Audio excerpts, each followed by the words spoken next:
Hello students, myself Dr. Adarsh Srivastava.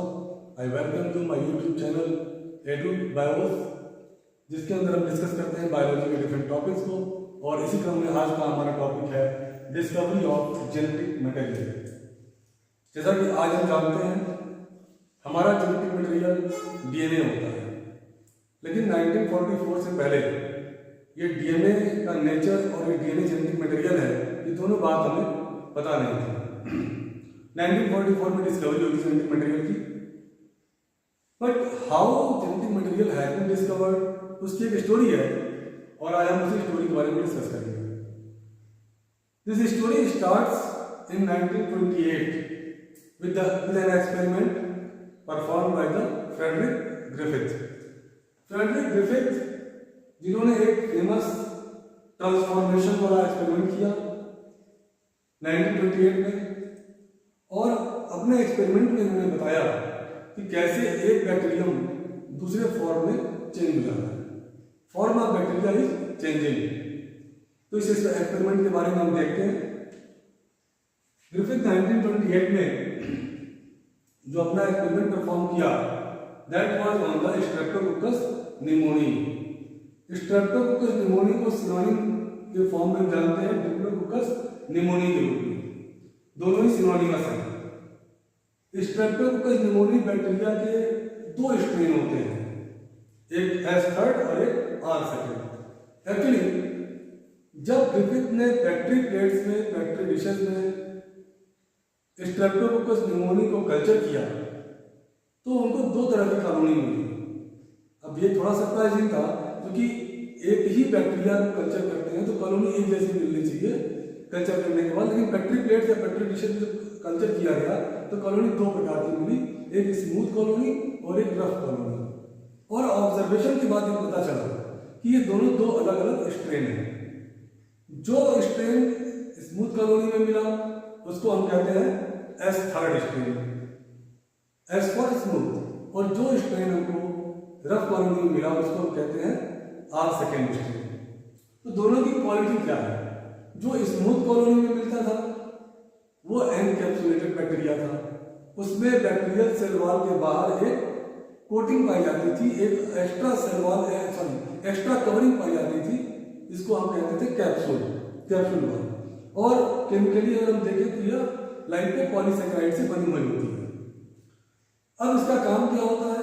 यह लाइपोपॉलीसैकेराइड से बनी हुई कैप्सूल वॉल की वजह से, ये प्रेजेंस की वजह से, यह S3 बैक्टीरिया पैथोजेनिक और वायरोलेंट हो जाता है। और ये जो एनकैप्सुलेशन है वो R2 स्ट्रेन में नहीं पाया जाता। R2 स्ट्रेन में एनकैप्सुलेशन नहीं मिला, वो सिर्फ रफ कॉलोनी में मिला, और इसलिए यह नॉन पैथोजेनिक है और नॉन वायरोलेंट है। तो एक जो डिफरेंस करके हमने बनाया हुआ है टेबल, थोड़ा उसको देखते हैं कि क्या क्या डिफरेंस है R2 और S3 में। तो S3 is found in smooth colony, R2 is found in rough colony.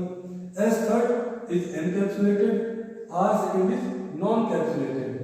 S3 is pathogenic, R2 is non pathogenic. S3 is virulent, R2 is non वायरोलेंट।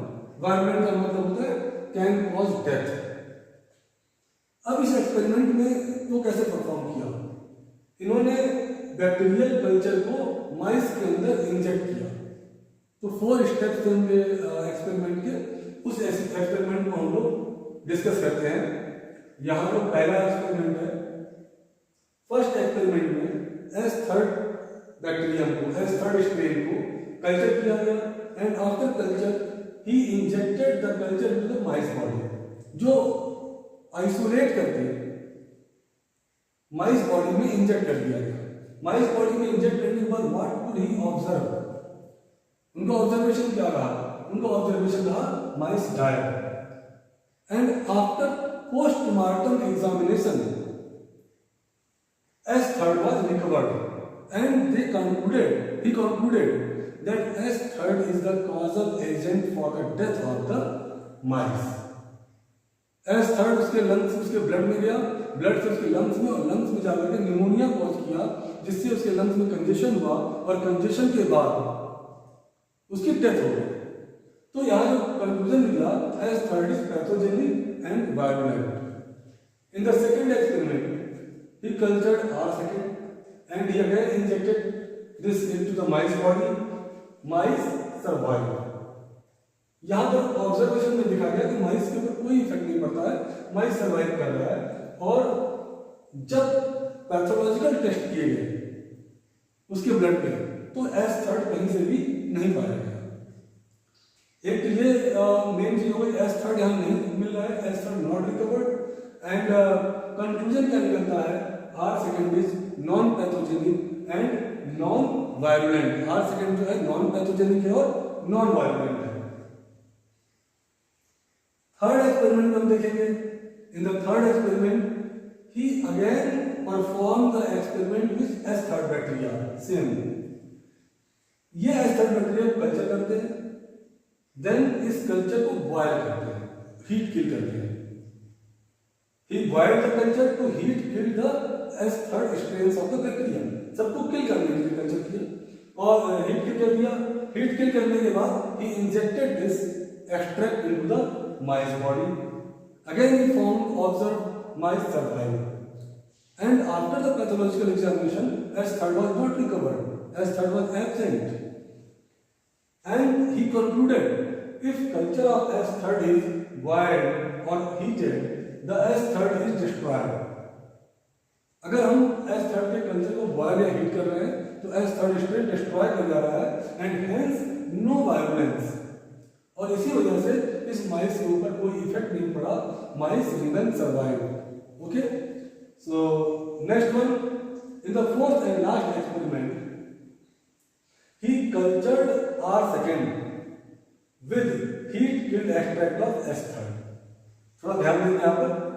In the fourth experiment, he combined two experiments, second और third को एक साथ combine कर दिया. R second के साथ S third के heat killed extract को मिला करके कल्चर किया और कल्चर करने के बाद he injected the extract into the mice body and he found mice dead. And after the post-mortem examination, S third was recovered. This result was very much shocking for Griffith. If R second is non-virulent, heat killed S third is also non-virulent. इन दोनों में माइस की death नहीं हो रही है तो फिर इन दोनों को कंबाइन करने के बाद फोर्थ एक्सपेरिमेंट में माइस की डेथ क्यों हो रही है? This result was very much surprising and shocking for the Griffith. So he thought that boiling के टाइम पे कुछ S third बैक्टीरिया किल ना हुए हो सकता है कि हमने बॉयल किया और ठीक से बॉयल नहीं किया और कुछ हीट किल कुछ बैक्टीरिया S third के जो है वो बचे रह गए. So to avoid every possibility of the any living S third strain bacteria, he overheated the culture. यहाँ कल्चर को इसको ओवरहीट किया. ओवरहीट करने के बाद फिर उसको R second के साथ मिला करके कल्चर किया गया and again injected to mice body and again he got the same result. S third was recovered and mice died. He repeated this experiment every time with due precaution. पूरी सावधानी के साथ हर बार सारी S third के जीवित होने की सारी पॉसिबिलिटीज को रिमूव करते हुए उसने इस एक्सपेरिमेंट को कई बार रिपीट किया and every time he observe the same result. The result was constant. S third recovered, mice died. So he could not conclude anything from this result observation. After some time he thought there may be, he gave an idea, he gave an assumption there may be R second and S third are the mutational form. उसने बताया कि हो सकता है R second और S third क्या है mutational form हो.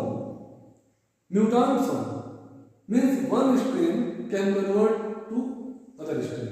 Means R second can be converted to S third and S third can be converted to R second. इसको म्यूटेशनल फॉर्म कहते हैं. म्यूटेशनल फॉर्म का मतलब कि कन्वर्जन हो सकता है आपस में. हो सकता है कि R सेकेंड जो है S थर्ड में कन्वर्ट हो जाए और S थर्ड R सेकेंड में कन्वर्ट हो जा रहा है. ऐसा उन्होंने एज्यूम किया. लेकिन soon after this assumption he received a lot of criticism from the scientific world. पूरे साइंटिफिक वर्ल्ड से उनको बहुत क्रिटिसिज्म मिला कि भाई अगर आर सेकेंड एस थर्ड में कन्वर्ट हो सकता है तो why not in the second experiment. जब सेकेंड एक्सपेरिमेंट में आर सेकेंड को कल्चर कर रहे हैं और इसमें आपको एक बार भी एस थर्ड स्ट्रैंड नहीं मिल रहा है तो यहां क्यों मिलेगा? यदि कन्वर्जन हो सकता है आर सेकेंड का एस थर्ड में तो वो कन्वर्जन यहां भी होना चाहिए। So again he himself denied from this ascension, abolish कर दिया है इस एसेंशन को। He again started to think about this कि क्या हो सकता है, क्यों ऐसा हुआ होगा। However, he could not get the right idea, but he could conclude that there is something. उन्होंने सोचा कि उन्होंने बताया कि एस थर्ड के एक्सट्रैक्ट में, यहाँ एस थर्ड के एक्सट्रैक्ट में कुछ ऐसा है जो आर सेकेंड के अंदर एंट्री कर रहा है और आर सेकेंड को चेंज कर दे रहा है। आप यहाँ देखेंगे ये आर सेकेंड है, यहाँ एस थर्ड का एक्सट्रैक्ट है, कुछ है, कोई चीज है, ये कोई ऑब्जेक्ट हो सकता है, कोई मॉलिक्यूल हो सकता है, प्रोटीन हो सकता है, कुछ भी हो सकता है। ग्रिफिथ ने कहा कि there is something in the heat killed extract of R S third which is entered in R second and convert R second into the S third. मैं रिपीट कर रहा हूं फिर से। Griffith concluded that there is something in the heat killed extract of the S third which is being incorporated, inserted in the R second cell and is causing the conversion of the R second into the S third bacterium. And this mystery of something is something को इन्होंने caps और bold में करके preserve किया कि भाई कुछ something है, हम नहीं जानते, मुझे नहीं पता इसके बारे में क्या है, but there is something which is being entered, being incorporated in the R second and which is causing the conversion of R second into the S third. And this something remained mystery till 1944. और ये something जो है mystery बना रहा है, वो something क्या है 1944 तक। And in 1944 three scientists O.T. Avery, MacLeod and McCarthy worked together to solve the mystery of something and they revealed that this something is DNA. ये something जो है DNA है और यही something जो है वो जेनेटिक मॉलिक्यूल है। अब इसकी डिस्कवरी कैसे हुई, कैसे पता लगाया गया कि ये समथिंग DNA है, इसके बारे में हम अगले नेक्स्ट अपने वीडियो में चर्चा करेंगे, इसके सेकेंड पार्ट में। और जहाँ मैं आपको हार्शी चेज एक्सपेरिमेंट और मिजनसन स्टाल एक्सपेरिमेंट, वहाँ ये बातें बताई जाएंगी कि how the DNA, how it will be concluded that DNA is a genetic material. Okay, thank you very much for watching me. अगर आपका कोई क्वेश्चन और कुछ प्रश्न आपका इससे बनता है तो आप हमें कमेंट सेक्शन में लिख के पूछ सकते हैं। Thank you for watching me and don't forget to subscribe my channel. Thank you very much.